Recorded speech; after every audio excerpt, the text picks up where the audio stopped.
Photoshop is a really complex program and you could do a lot of things with it. But do things like layers and masking confuse you? If so, then this is the video for you. Hi, I'm Darlene from Digital Photo Mentor, and in this video tutorial I'm going to show you how to combine two images together as a composite using layers and masking in Photoshop. So if you're eager to see how to do that, let's begin.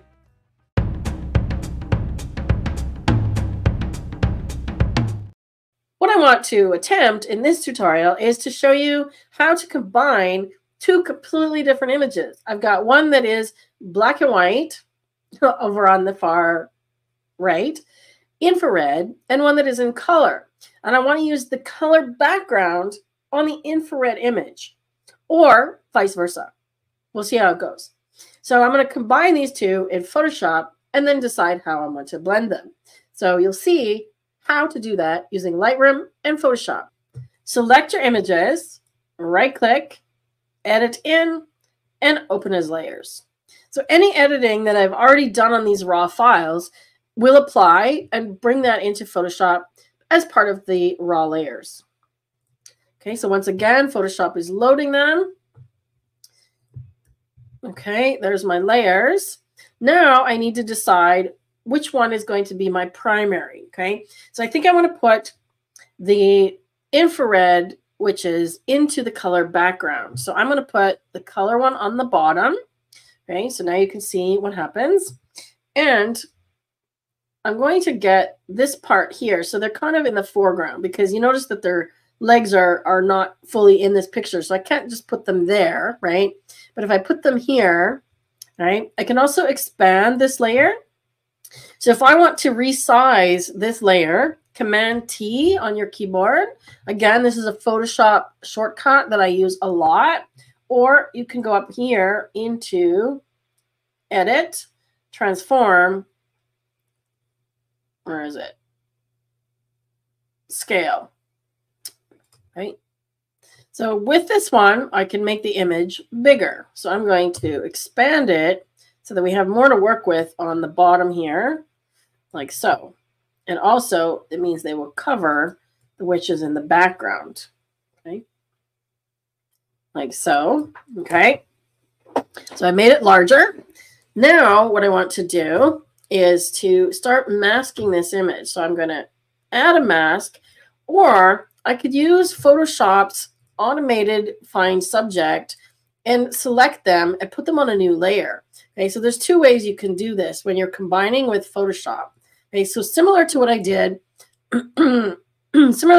previously, where we cut out an object with Luminar, you can cut out an object here as well. So I'm going to go, oh, why aren't these smart objects?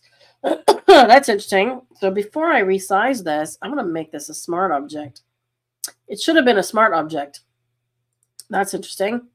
I'm just going to redo transform.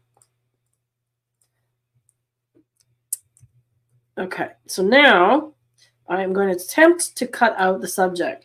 So to get that, when you go select, you can go up to select in the menu and subject. So Photoshop will scan and see how it's kind of selected them, right? Now I need to do a refine, okay? So as long as I have any selection tool highlighted on my toolbar, I just chose the lasso, so L. Now there's a button here that says select and mask. You can also get to it up in this area too, select and mask. So when I choose select and mask, now I get this new window, okay? And it's showing me what it has selected. Okay, but it's got bits of the background in here. I need to get rid of some of that stuff. So I need to spend some time masking these things to select, you know, the people, okay? So I can say, okay, I want to refine it this way, okay?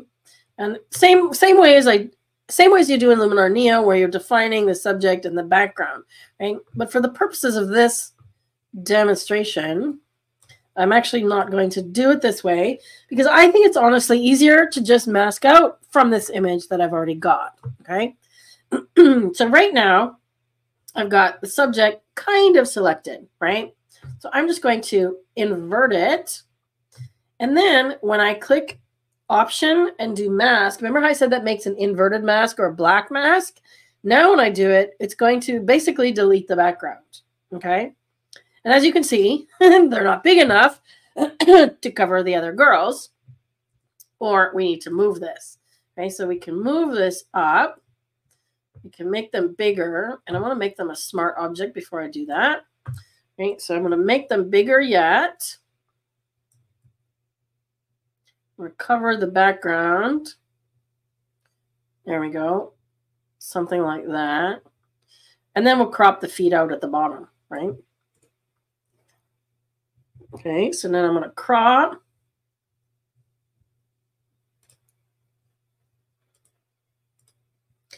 So I have the full clear non-ratio. There we go. Okay, so I want all the top. Just to the bottom of the white one here, black and white one. See, I hate this little thing. It keeps moving around. So right there. This guy always gets in my row. This is the generative fill, which we can use also in Photoshop. Okay. Oops. See, I've still got one girl is hiding in the background there. So we can deal with that. Make it a little bigger yet.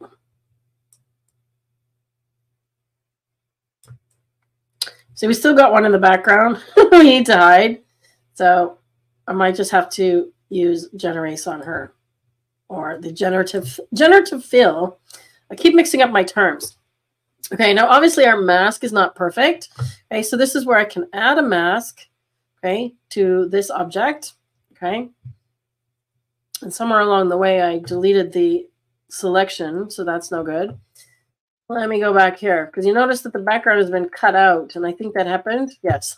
So I made a mistake. So when I converted this into a smart object, it applied this mask and cut out the background. Okay, so that's my bad. So I need to keep it as the original. You have to be careful when you're resizing things that aren't a smart object. See, I'm trying to cover as much of the girls in the background as possible. Let's do about there. Okay. Then we can do a crop. All right, now we're in business. Now I've still got the original image, because what had happened is it cut the background out, the mask was gone, and as were the pixels. Okay, so when you apply a mask in that way, it's a destructive edit. Okay, so we're missing part of her head. Okay, so when you're masking, white reveals, so white reveals part of this layer. Black conceals the part of this layer. So anywhere that I want to reveal, for example, let's go back up here. Remember, you can do Shift, click on the mask to show the original. So I'm missing part of her head. So I just want to start painting in. I'm going to go to 100%. I want to just see her whole head, right? So now I see where she is, and now I can mask it better, right? So masking is a skill that is extremely challenging, or can be, right? You can spend a lot of hours masking and perfecting.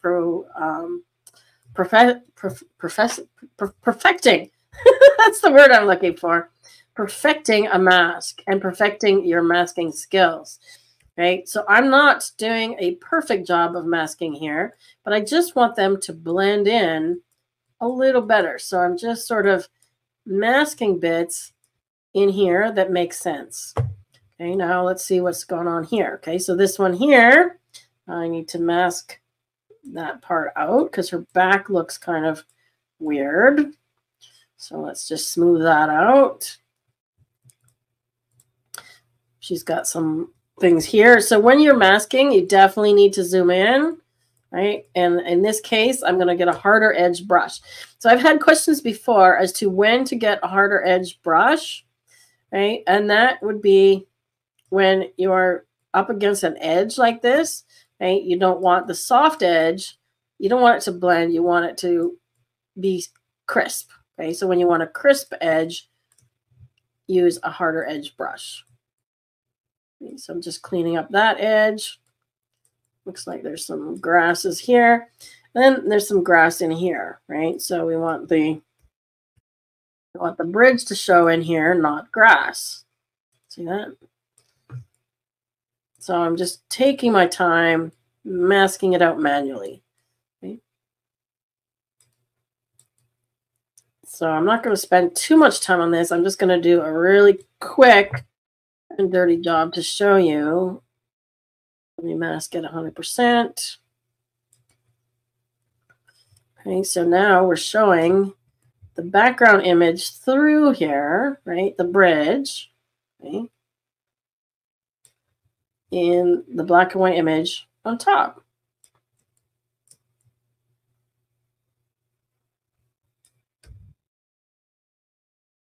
Okay, so that's not perfect by any stretch of the imagination, but do you get the idea? Okay. Details matter, like check this little area in between here, okay?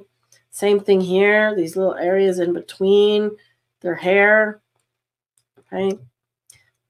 Now, definitely, we want to get rid of the girl in the background here, and there's some stuff here as well. There's another girl there, okay?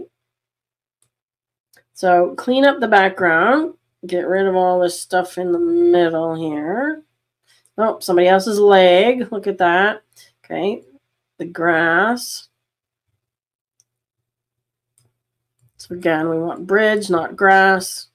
And watch out for things that are transparent like this, you know, like her sort of this veil. In that case, you know, I would kind of do a 50%, right?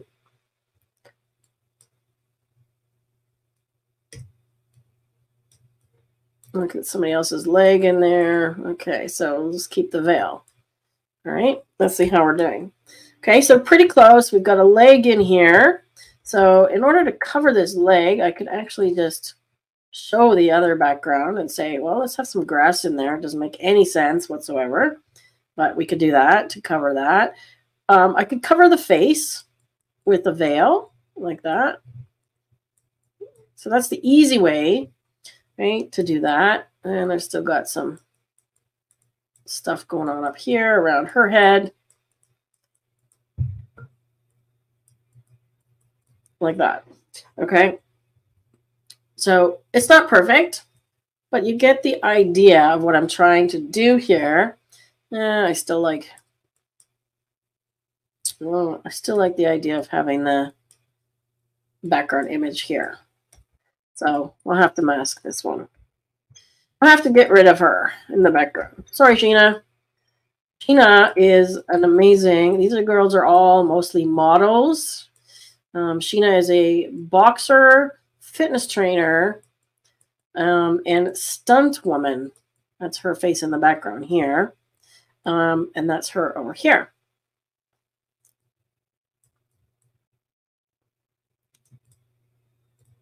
See, now I've gotten rid of too much of that. A little bit more of her head. There we go. So I'm just going to deal with, see how long these kinds of things take? So when you're doing something like this, don't expect to just do 5 minutes and done. I would spend somewhere around a couple hours doing something like this. Okay. I'm just going to mask this background out like that and then bring the horn back. Horn back. There we go. Okay, so I would spend a couple of hours on an image like this if I really wanted to do it. Okay, so to get rid of the face in the background, I'm just going to do a selection like this. So make note, I'm on the background image. I'm going to use Generative Fill and just hit enter, and it should fill in with something from the surrounding areas. Sometimes Generative Fill does weird things, so we'll see what happens. Yeah, so it put in another random face of a person who's not even in the image. So another way to solve that is to use the content aware fill.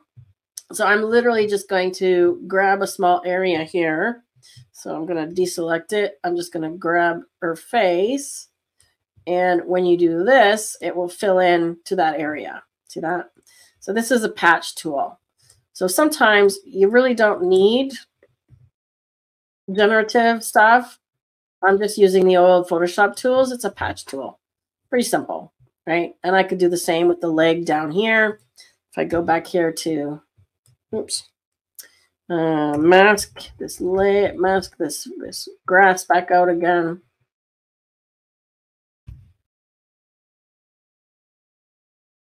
Oops. What's happening? Why is it not painting for me? Ah, there we go. So I had a selection made and it wasn't paint in this area. Okay, so again, this is not the perfect masking by any stretch of the imagination. Right? Make sure I got her boot. But if I want to get rid of that leg, once again, make sure you're on the right layer. I'm just going to do a lasso, use the patch tool, and the patch tool does a pretty good job. Wasn't perfect. Let me get a new selection here.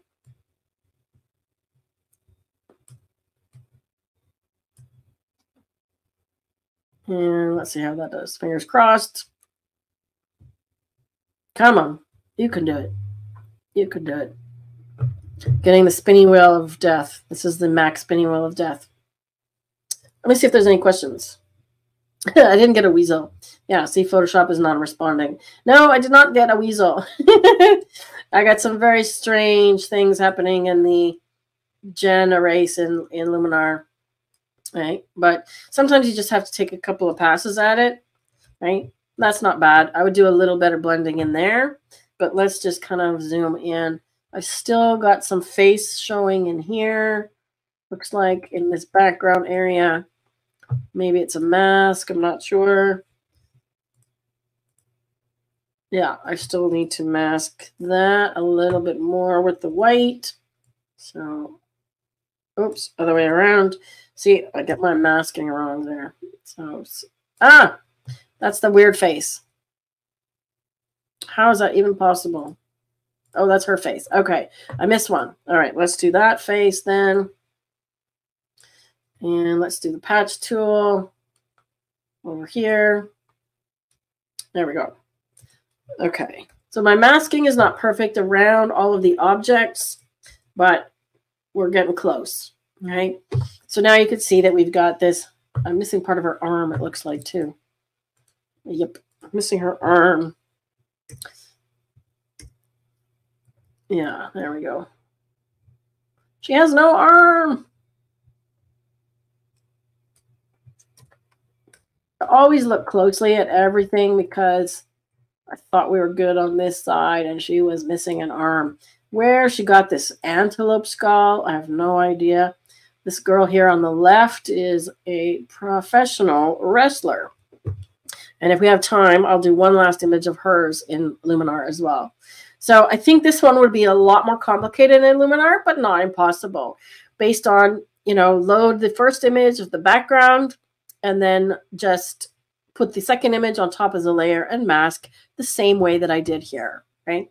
So once again, we can just do a save, or I can add another adjustment. I'm going to add, let's see. I want to add a colorization. I want to add a selective color or a photo filter. Photo filter or color lookup. Okay, so color lookup is like what we did and what we do in Luminar. It's a lookup table, okay? And let me see if I've got here. Okay, so I've got some that I've used in the past, right? So here's some. Let me just see if they do anything. Okay, so it should, I want it only to apply to this layer below, which is the black and white one, okay? Crisp winter. So there's a bluish look. I can dial it down, right? Let's see if there's another one that moonlight. Okay, now we're talking. Okay, now we're talking. So I had some LUTs loaded in Photoshop previously. Again, we can change this blend mode to darken or some other blend mode. Let's try, overlay. Overlay does a nice job, right? And then we could just lower the opacity of this layer, which is this tone, okay? So instead of pure black and white, we're giving them more of this midnight tone. like so. All right, so I'm going to save this and close it, and it will come back to Photoshop or come back to Lightroom. So remember, the benefit of doing your editing workflow this way, of going from Lightroom to Photoshop, I feel ridiculous. Your benefit of going from Lightroom to Photoshop is that when you go in layers this way and it creates this new image, okay, when I come back to Photoshop, come back to Lightroom, I now have a PSD, a layered PSD, which actually looks quite cool, right? I'm going to share it with these girls because they're going to like this, I think. So this looks pretty cool, but I can go back in and clean up any of the edges just by opening it again. Okay, so if you need to reopen an image that you've done as layers in Photoshop this way, you open it differently. So you go edit in, open in Photoshop, the first option.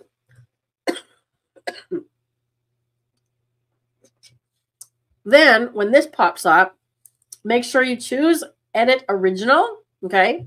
Don't say edit with Lightroom adjustments. Don't edit a copy. Bottom option, because if you edit a copy, you're going to lose those layers from before that you worked on, okay? Now watch what happens when I open this in Photoshop. It's basically going to bring us right back where we left off. There's the layer with the mask and the adjustment layer. Cool, right? Check out Photoshop for Photographers, the complete course now. How to take your images from zero to hero, whether you're a complete beginner or intermediate Photoshop user. Of course, you can also watch more videos here on YouTube. Just click one on the screen now.